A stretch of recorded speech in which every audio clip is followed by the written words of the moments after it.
Autobiographical Notes. Part 1. Life without James Baldwin. I was born in southwest London 44 years ago. As James Baldwin wrote in his autobiographical notes, which opens Notes of a Native Son, and to which these notes, and indeed the authenticity of my adult life, is indebted, I also began to think of writing my own words at about the same time as I learned to read. This is an audacious admission, but it is true. What makes a child think they can do a thing before they can understand it can be done? I do not know, but growing up in 1920s and 30s Harlem, Baldwin, the oldest child in his family, took on the care of his brothers and sisters as they were born with one hand while he held a book with the other. I had no such responsibilities with which my love of books had to contend, but I also read anything and everything. A young, voracious reader cares little for quality. It is quantity that counts. The meanings of the words, the stories they conveyed, were not the point. What mattered was their accumulation. I read ladybird books and cereal packets with the same enthusiasm.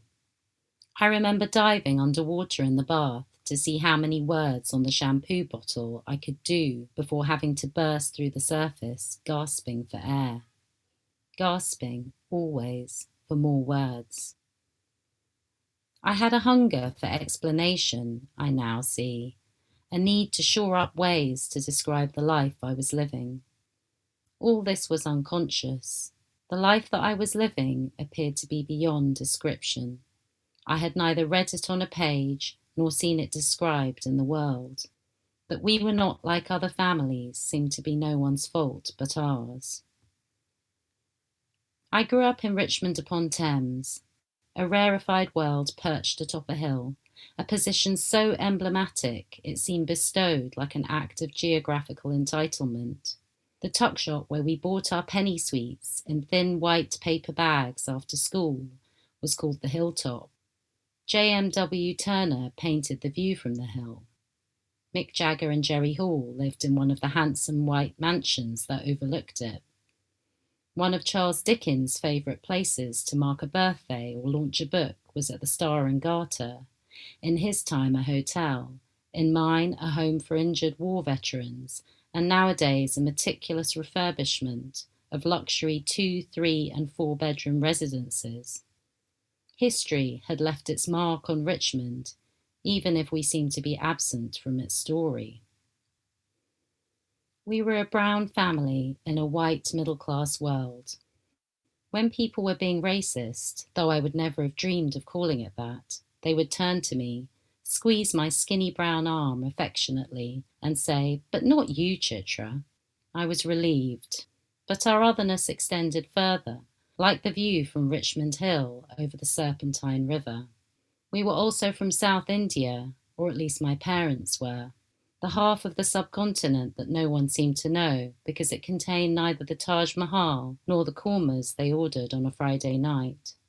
Most people thought my father was the Pakistani man running the local newsagent. Why this offended my Hindu parents so much, I could not understand. They spoke a language, Kannada, that no one had heard of, and that my London-born sister and I could not speak. It was often mistaken for Canadian when I tried to voice it out loud. Canadian, how funny. And so, I buried my big brown nose, which was the blight of my life, and the place where all my shame seemed to reside and grow, in books. In a seizing of the narrative, I also wrote and wrote and wrote. Stories about animals. I recall a family of rabbits that went on a lot of Enid Blyton adventures and did an improbable amount of picnicking. Stories about a little orphan girl with red hair and green eyes who was clearly an Anne of Green Gables knockoff, with whom my sister and I were obsessed. Anne Shirley was smart, a dreamer, a pale, skinny orphan girl from the outside, making her way into the full-fat, bucolic community life of Avonlea, with its nosy ladies gossiping on decks and raspberry cordial keeping cool in the pantry. Anne was doing it on her own terms, and it worked. Everyone in Avonlea and half of Halifax learned to love Anne for who she was, and she learned to love her red hair. In a solemn tribute, my sister and I learned the entirety of Tennyson's poem The Lady of Shalott, which Anne loved to recite, for succour as she went about her life. She was as close as we could get to inhabiting ourselves. Part 2. Life with James Baldwin. When I found James Baldwin, I would like to be able to write that I was a teenager, in that critical moment when we need the things we need to show up for us. It is not quite true. By this point, I had left Richmond upon Thames, and not by choice. Our house was repossessed, and just like that, the rarefied life at the top of the hill, which had always felt conditional, was over. For those who belonged there, that life could not be taken from them. For us, we passed through, like flour through a sieve. But then I did make a choice. I left England. My sister, interestingly, did the same, but she went further to Japan. Baldwin fled New York for Paris. My move was less dramatic, but to me just as glamorous. I moved 400 miles north to Glasgow, which possesses something of a mini Manhattan about it. I'd moved to Scotland, another other country, one with which I shared even less history. There, studying English, I came across Giovanni's Room, Baldwin's Paris novel, his gay novel, the one that might have been an antidote to shame if I had been there yet, but I was not. I had just discovered Toni Morrison's books and could not see the attractions of anyone else. Also, I was in love with men and had not yet met the woman with whom I would spend this precious life. I still am, busy coming to terms with my racial identity, or rather the ways in which I have been unseen by white people and unclaimed by brown people. Coming to terms with my own alienation, which cannot be overcome and which I no longer wish to, or now coming to terms with my complete identification with James Baldwin. It was Notes of a Native Son which I finally read in my late 30s that begot me. First, I read Stranger in the Village in Harper's Magazine, originally published in October 1953. Its opening line became a companion for life. From all available evidence, no black man had ever set foot in this tiny Swiss village before I came. This was, if not the complete reality, the feeling imbuing my entire childhood. I had grown up psychologically in that Swiss village. Reading Notes of a Native Son allowed me to leave it behind, return to it, and survive it, mostly intact. In Anne Shirley terms, I began to love my red hair. Autobiographical Notes, which is just 7 delicious pages long, carried me further. Baldwin wrote of his special attitude, how he was a kind of bastard of the West, who, when he followed the line of his own past, wound up not in Europe, but in Africa. The question was how to become himself, surrounded by a world and a history that did not contain him.